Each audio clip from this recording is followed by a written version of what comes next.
नमस्कार, आप देख रहे हैं हिंदी खबर। मैं हूं आपके साथ ऋतु भंडारी और शुरुआत एक बड़ी खबर के साथ बुलेटिन की, जहां राधिका मर्डर केस से जुड़ी हुई ये बड़ी खबर है। पिता की आज कोर्ट में पेशी होनी है, जहां आज खत्म हो रही है दीपक की रिमांड। आपको बता दें कि 2 दिन की रिमांड मांगी गई थी, लेकिन कोर्ट की तरफ से 1 दिन की रिमांड दी गई, जो आज खत्म होने जा रही है। पूछताछ में आरोपी दीपक यादव लगातार अपना बयान बदल रहा है। इस तरह के पुलिस के स्टेटमेंट सामने आए हैं, तो बड़ी खबर लगातार आप तक साझा कर रहे हैं। जहां अपनी 25 साल की बेटी राधिका यादव को मौत के घाट उतार दिया था। उसकी पीठ पे तकरीबन 3 गोलियां मारी हुई थी। हालांकि 5 गोलियां दागी गई थी, लेकिन 3 गोलियां उसकी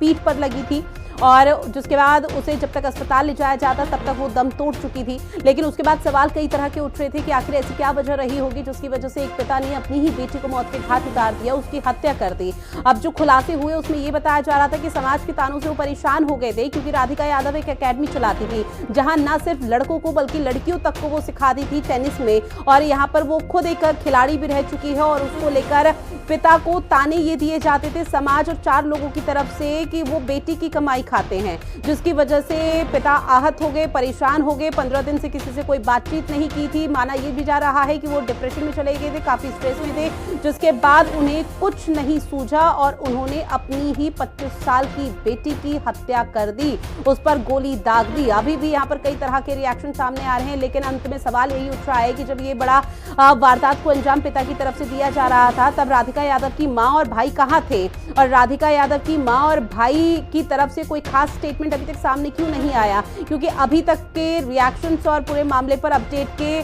आधार पर यह समझ में आ रहा है कि विचारधारा की लड़ाई है। लेकिन मेरा पहला सवाल आपसे ये है कि आप राधिका को कब से जानते हैं, कैसे आपकी उनसे मुलाकात हुई थी, कैसे आप दोनों मिले थे, क्या कहना चाहेंगे इस पर? मैं आपके सवालों का जवाब देना चाहूँगा बिल्कुल, बट थोड़ा सा मेंटली डिस्टर्ब हो गया हूँ। सो मैं उनसे फर्स्ट टाइम मिला था टेनिस प्रीमियर लीग में, जो दिल्ली में हुआ था। उसके बाद मैं उनसे मिला था म्यूजिक वीडियो में, जो मैंने म्यूजिक वीडियो शूट किया। फिर मेरी कभी मुलाकात नहीं हुई। वो मेरे लिए सिर्फ एक एक्ट्रेस है और एक्ट्रेस थी, और ऐसे मैंने बहुत काम किया है और भी कई सारी एक्ट्रेसेस के साथ। सेम अगर न्यूज मुझे कोई कहीं से भी आएगी तो मैं यही सोचूंगा कि ये क्या हुआ, क्योंकि मैं उनको जानता ही नहीं। मैं उनको जानता हूँ, उनकी पूरे बैकग्राउंड को, फैमिली को नहीं जानता। वो सिर्फ आए थे, शूट किया और चले।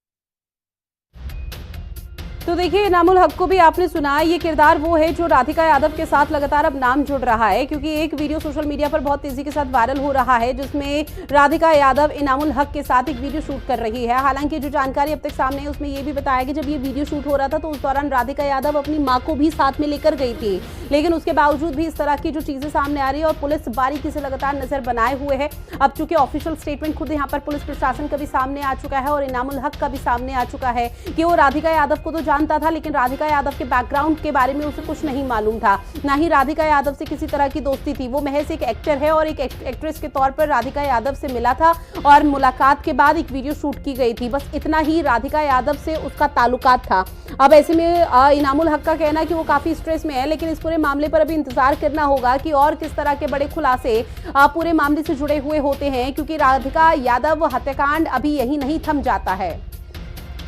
खबर पर ज्यादा जानकारी के साथ नवीन निशान मेरे सहयोगी हमारे साथ लाइव बने हुए हैं। नवीन, इस पूरे मामले पर कोई खास अपडेट सामने आई और पुलिस प्रशासन का ऑफिशियल स्टेटमेंट?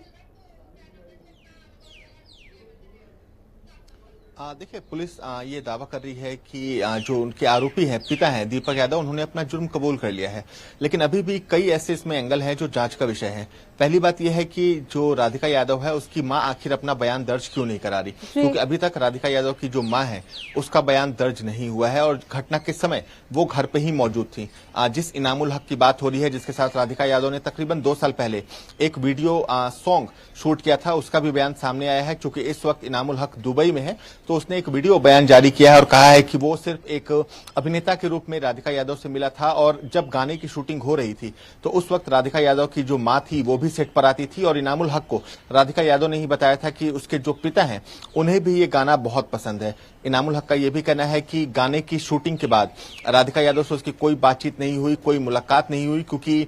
जब गाने का प्रमोशन हो रहा था तो उस वक्त राधिका यादव की जो दादाजी थे उनका देहांत हो गया था, तो इस वजह से राधिका यादव बहुत ज्यादा एक्टिवली गाने के प्रमोशन में भी नहीं जुटी थी। एक दिन की पुलिस की जो रिमांड है वो दीपक यादव की पुलिस को मिली थी और निश्चित तौर पर जो पुलिस है वो तमाम पहलुओं को ध्यान में रखकर पूछताछ कर रही है, क्योंकि संदेह इस बात पर भी खड़ा हो रहा है कि आखिर जब राधिका यादव के पिता ने तकरीबन 1.25 करोड़ रुपए की लागत से जब खुद टेनिस कोर्ट राधिका यादव के लिए तैयार कराया था, ट्रेनिंग के लिए तैयार कराया था, तो आखिर क्या कुछ वजह रही थी जिसके बाद दीपक यादव ने खुद बेटी की गोली मारकर हत्या कर दी, क्योंकि 3 गोली मारी गई थी और कहीं ना कहीं मां का जो बयान है वो दर्ज ना कराना भी कहीं ना कहीं एक बड़े संदेह को अभी के समय जन्म दे रहा है। हालांकि देखिए अभी तक तो यही समझ आ रहा है कि समाज के ताने बाने और विचारधारा की जो लड़ाई थी बाप बेटी के बीच में, शायद उसकी वजह से ये बड़ा जो जघन्य अपराध है खुद बाप ने कर दिया और 25 साल की बेटी को मौत के घाट उतार दिया। लेकिन इस बीच पुलिस प्रशासन का ये कहना नवीन कि जो पिता है दीपक यादव वो बार बार अपने बयान बदल रहा है, तो पुलिस की तरफ से क्या कोई जानकारी दी गई कि पहले क्या कुछ बयान दिया गया था और लगातार जो बयान बदले जा रहे हैं उसमें क्या कुछ कहा जा रहा है दीपक यादव की तरफ से? देखिए, दीपक यादव पुलिस सोर्स से इस बात की जानकारी दे रहे हैं कि जो दीपक यादव है जो इस पूरे मामले में मुख्य आरोपी है, राधिका यादव का पिता भी है, वो अपने बयान को बार बार बदल रहा है, क्योंकि जब पुलिस ने उसे गिरफ्तार किया था तब उसने ये बयान दिया था कि उसने राधिका यादव को किचन में गोली मार दी। उसके बाद उसने पुलिस को बताया कि वो पिछले 15 दिनों से सोया नहीं है, उसे तनाव है, उसे डिप्रेशन है। तो इन तमाम चीजों को लेकर जो बयान है वो पुलिस के समक्ष जो दीपक यादव है वो दे रहा है, क्योंकि इस पूरे मामले में एक ही आरोपी है और वो स्वयं